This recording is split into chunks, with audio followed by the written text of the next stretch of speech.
Good evening friends. ETA business school में आपका स्वागत करता हूं। फ्रेंड्स, ये स्किल्स बेस्ड लर्निंग प्रोग्राम है। इसमें आपको सिखाया जाता है कि ईटीएफ में किस तरीके से आप इन्वेस्टिंग करते हैं या ट्रेडिंग करते हैं। ईटीएफ एक सेफेस्ट इन्वेस्टमेंट व्हीकल होता है। इसके अंदर रिस्क बहुत कम होता है लेकिन बहुत कम होता है। हम रिस्क को मैनेज इजीली कर सकते हैं ईटीएफ में। इसीलिए ईटीएफ सबसे बेहतर माना जाता है। ईटीएफ के अंदर अगर हम थोड़ा थोड़ा करके प्रॉफिट्स को अगर बुक करते हैं, एक लॉन्ग टर्म में अगर हम सोचते हैं, एक लॉन्ग टर्म होराइजन के हिसाब से, तो ये जो प्रॉफिट है ना, ये बहुत बड़ा बन सकता है। समझ गए फ्रेंड्स? जैसे एक पेड़ होता है, तो पेड़ को जब हम बीज की तरह होता है। पेड़ से पहले सबसे पहले क्या होता है? एक सीड होता है। सीड को जब हम उगाते हैं, बोते हैं, उसके बाद उसको खाद देते हैं, पानी देते हैं, उसको नरिश करते हैं, तो उसके बाद क्या होता है? वो एक छोटा सा प्लांट बन जाता है। जब प्लांट बन जाता है तो उसको सूरज की रोशनी मिलती है। फिर उसके बाद उसको न्यूट्रिएंट्स प्रोवाइड किए जाते हैं सॉइल से के थ्रू। तो ऐसे वो धीरे धीरे करके बड़ा बनता जाता है। जब वो बड़ा बन जाता है तो वो फ्रूट्स आपको देता है, छाया देता है, फ्रूट्स देता है, ऑक्सीजन देता है। तो इसका मतलब है कि प्रॉफिट वो आपको देता है। ठीक है? In terms of oxygen, in terms of fruits, in terms of shade. ठीक है? इसके अलावा भी बहुत सारे प्रॉफिट्स होते हैं जो अनकाउंटेबल्स हैं। जैसे पेड़ से लकड़ी निकलती है, लकड़ी से फिर फर्नीचर्स बनते हैं। ठीक है? ये बहुत चीजें, बहुत सारे ऐसे प्रॉफिट्स होते हैं जो अनकाउंटेबल्स होते हैं। स्टॉक मार्केट के अंदर भी जो ईटीएफ होता है, वो एक पेड़ की तरह उगाने जैसा है कि यदि आप इसको पेड़ जैसा समझोगे, ठीक है, इस बिजनेस को, तो ये धीरे धीरे करके कंपाउंडिंग करके आपके फंड को बहुत बड़ा बना सकता है। तो फ्रेंड्स, ये सोचने का तरीका है कि आप कैसा सोचते हो। यदि आप पॉजिटिव सोचते हो और बहुत ही सटीक स्ट्रेटेजी का आप इस्तेमाल करते हो, प्रॉपर एनालाइज करते हो चीज़ों को, तो प्रॉफिट बनना आपका तय है। समझ गए फ्रेंड्स? एक इंपॉर्टेंट चीज़ और है जो मैं कहना चाहता हूँ कि यदि ईटीएफ के अंदर आप गलती भी हो जाए तो इट इज़ रिकवरेबल। आपको सिर्फ पेशेंस के साथ मार्केट में मतलब वेट करना है, होल्ड करना है, और ये आपको एक दिन प्रॉफिट जरूर देगा। यदि आपसे गलती हो गई है तो रिकवरेबल है, कोई दिक्कत नहीं है। ठीक है? आप एसआईपी करके, आप एवरेजिंग करके, आप उस फंड को धीरे धीरे करके एवरेजिंग करके नीचे एवरेज करके उस वैल्यू को नीचे लाते जाओगे। और एक दिन ऐसा आएगा जब ब्रेकआउट हो जाएगा, तो उसके बाद आप अपना प्रॉफिट लेकर आप निकल सकते हो। ठीक है? तो ये हमारा एक्सपीरियंस है जो हम आपको बता रहे हैं। थोड़े थोड़े प्रॉफिट को बुक करते जाएं और अपना प्रॉफिट रिकॉर्ड बनाते जाएं। देखो फ्रेंड्स, आप यदि आप ट्रेडिंग कर रहे हैं तो आपको अपना एक प्रॉफिट रिकॉर्ड को मेंटेन करना पड़ेगा। बहुत लोग अपने प्रॉफिट रिकॉर्ड को मेंटेन नहीं करते। वो लोग क्या करते हैं कि प्रॉफिट तो करते हैं, लेकिन उसको री इन्वेस्ट भी करते हैं, सब चीज़ें करते हैं, लेकिन उन चीज़ों को रिकॉर्ड नहीं करते। यदि आप रिकॉर्ड करेंगे तो आप फ्यूचर में एनालाइज कर सकते हैं कि कौन से ईटीएफ बहुत ही अच्छे हैं, बेहतर हैं, कौन से ऐसे ईटीएफ हैं जो बिल्कुल फिसडी हैं, जो आपको जो आपके पैसे को होल्ड करके रखते हैं। तो इस तरीके के बहुत सारे ऐसे ईटीएफ हैं जो अच्छे भी हैं और बेकार भी हैं। समझ गए? बेकार वो हैं जो आपके फंड्स को बहुत टाइम तक होल्ड करके रखते हैं। जो अच्छे ईटीएफ हैं वो रिकवरेबल होते हैं, बहुत जल्दी से बाउंस बैक करते हैं और आपको एकदम से प्रॉफिट देना स्टार्ट कर देते हैं। ठीक है? तो इस तरीके के एग्जांपल्स बहुत सारे हैं। आप चार्ट से भी आप देख सकते हैं, उनका फंडामेंटल आप चेक कीजिए तो आपको अपने आप समझ में आ जाएगा। कुछ वीडियोस हमने भी बनाई है, ठीक है, इस बारे में कि कौन से फंडामेंटली स्ट्रॉन्ग ईटीएफ है, 9 ईटीएफ है, 7 ईटीएफ, 5 ईटीएफ है। तो आप उनके ऊपर एनालाइज कर सकते हैं, लर्न कर सकते हैं आप। ठीक है फ्रेंड्स? तो यहाँ पर लर्निंग वाली इंपॉर्टेंट बात है।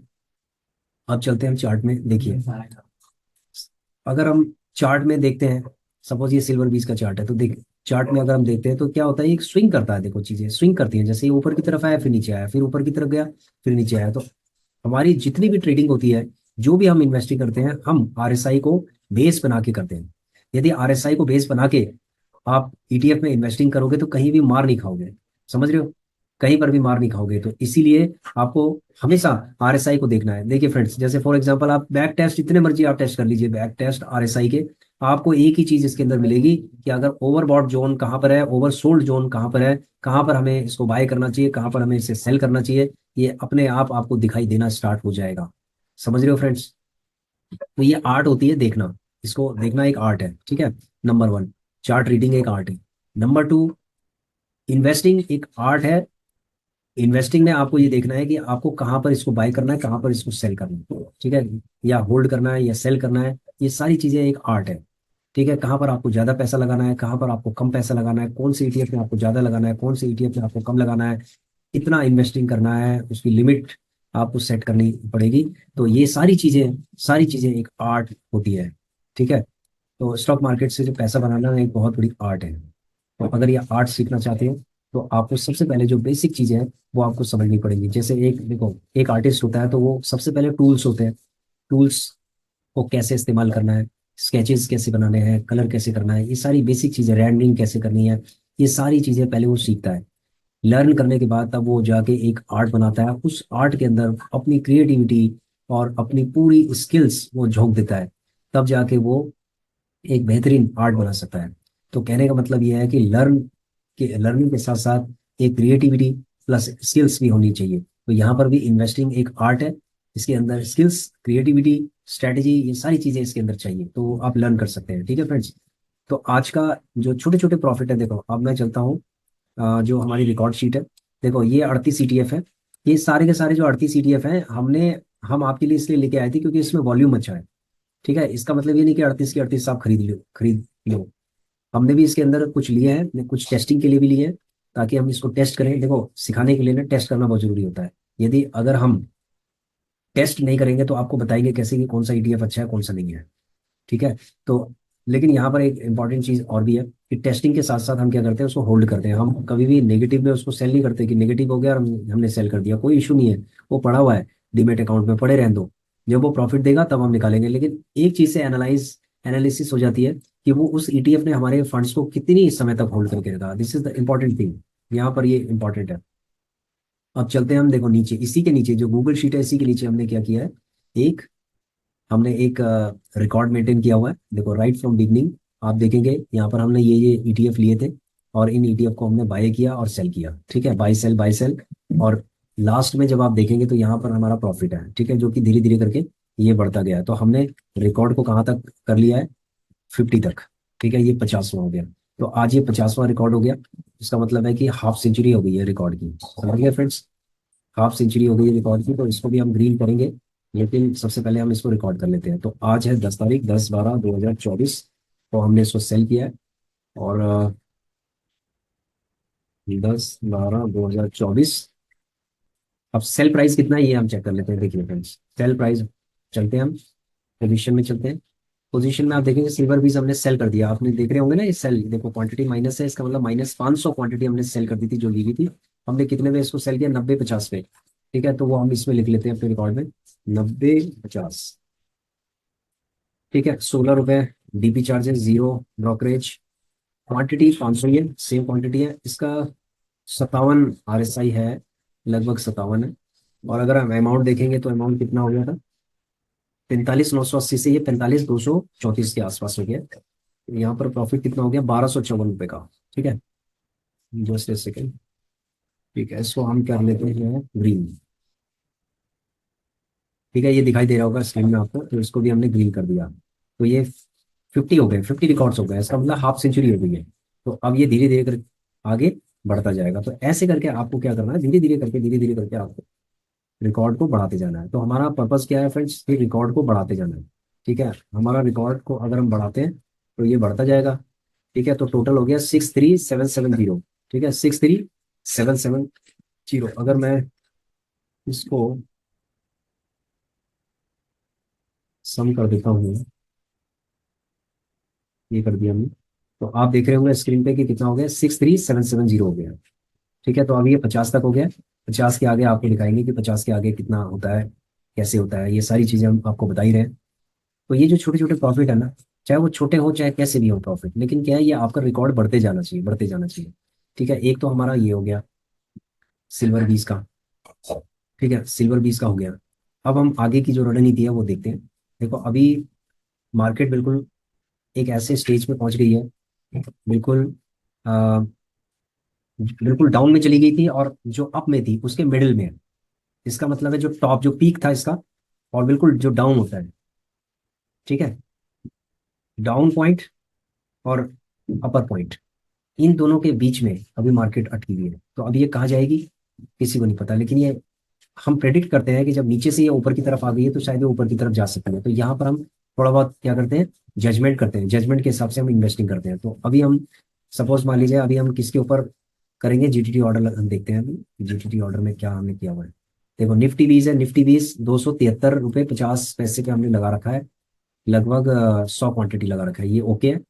पीएसयू बैंक बीस में हमने 79 पे हमने 500 क्वांटिटी हमने लगा रखी है, और 78 पे हमने 1000 लगा रखे हैं, और 78.50 पे हमने 250 लगा रखे हैं। ठीक है, 250 लगा रखे हैं, कोई दिक्कत नहीं है, 250 ओके। उसके बाद आईसीसी बी 22 में 250 लगा रखे हैं हमने 114 पे, जबकि 115 पॉइंट समथिंग पे चल रहा है, कोई दिक्कत नहीं है। उसके बाद है आपका 87.50 पे, आपका 87.50 पे आपका लगा हुआ है सिल्वर बीज। देखो सिल्वर बीज हमने 87.50 पे भी लगाया था, 87 पे भी लगाया था, 87.50 पे भी लगाया था, सॉरी 88 पे हमने लगाया था, तो 88 वाला तो बाय हो गया था। ठीक है, 88 वाला बाय हो गया था, 87.50 वाला बाय नहीं हुआ, ये ऊपर की तरफ चला गया तो हमने इसको हटा दिया।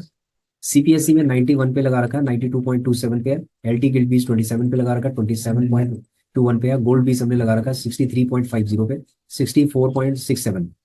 तो हमने थोड़ा नीचे लगा रखा है, कोई दिक्कत नहीं है, इसको लगे रहने दीजिए। ठीक है, आगे देखते हैं आगे क्या होता है।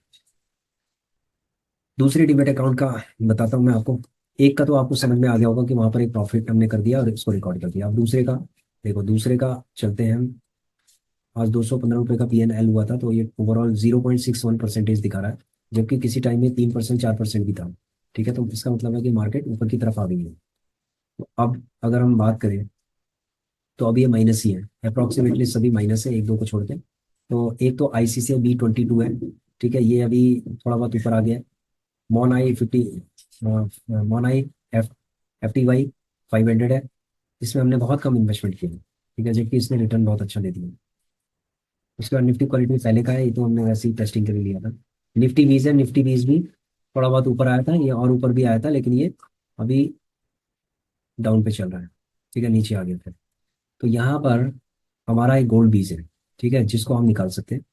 गोल्ड बीज के बाद है हमारा अल्फा है, जिसको हम निकाल सकते हैं। अल्फा अगर इसमें ब्रेकआउट हो गया 500 के आसपास, अगर ये देना स्टार्ट हो गया तो इसको निकाल देंगे। तो इसका मतलब है कि दो हमारे रडार पे हैं निकलने वाले, अल्फा और गोल्ड बीज है। गोल्ड का लगभग चल रहा है 64.67। ठीक है, 64.67 चल रहा है। अभी हम गोल्ड को बाय नहीं करेंगे, गोल्ड को हमने 63.50 पे लगा रखा है, इसको रहने दीजिए। ठीक है, तो ये जीटीटी ऑर्डर भी मैंने आपको दिखा दिया है कि दोनों में जीटीटी ऑर्डर हमारे किस किस में लगे हुए हैं। ठीक है, ये जीटीटी ऑर्डर लगे हुए हैं, इनको लगे रहने दो। तो जो बाय हो जाएगा हम उसके हिसाब से अपनी स्ट्रेटेजी हम वो करेंगे, एग्जीक्यूट करेंगे। ये जीटीटी ऑर्डर है। ठीक है, सॉरी, पहले जो मैंने दिखाया था वो होल्डिंग थी, और ये जीटीटी ऑर्डर है। तो गोल्ड बीस में जो हमने जीटीटी ऑर्डर लगाया 63.50, निफ्टी बीस में 270 लगा रखा है, गोल्ड बीस 61 लगा रखा है, गोल्ड बीस के अंदर फिर 61.50 लगा रखा है। ठीक है, सिल्वर बीस के अंदर हमने लगा रखा है 87.50 से नहीं आया। पीएनआईडी ईटीएफ है, ये 100 पे लगा रखा है, आया नहीं। ओके, आईसीसी बी 22 112 पे लगा रखा है, सिल्वर बीस 85 पे भी लगाया था हमने। सीपीएससी ईटीएफ है, ठीक है, ये लगा रखा है हमने 90 पे लगा रखा है, 89 पे लगा रखा है, 88 पे लगा रखा है। तो ये सब हमने ऑलरेडी लगा रखे हैं। ठीक है फ्रेंड्स, तो कहने का मतलब ये है कि जो जो एग्जीक्यूट होते जाएंगे और वो 500 से 1000 रुपए के आसपास आपको देते जाएंगे, तो आपको निकलते जाना है। ठीक है, और अपने रिकॉर्ड को मेंटेन करना है। तो फ्रेंड्स, हमारा जो टारगेट है ना वो है 50 के बाद अब 100 का, यानी कि सेंचुरी मारने का टारगेट है। तो हम धीरे धीरे करके इसको बढ़ाना चाह रहे हैं। ठीक है, तो आशा करता हूँ कि आपकी समझ में आ गया होगा कि छोटे छोटे जो प्रॉफिट्स होते हैं वो बहुत ही इंपॉर्टेंट होते हैं, और उसी से एक बड़ा फंड बनाया जा सकता है लॉन्ग टर्म में। ठीक है फ्रेंड्स, तो हमें एक पेड़ से लर्न करना चाहिए था कि पेड़ किस तरीके से ग्रो करता है, कैसे वो फल देता है, क्या क्या फायदे होते हैं। तो ईटीएफ भी सेम उसी की तरह। ठीक है, तो आशा करता हूँ कि आपकी समझ में काफी हद तक आ गया होगा। Thanks for watching our video, please share subscribe and like our channel. Thank you.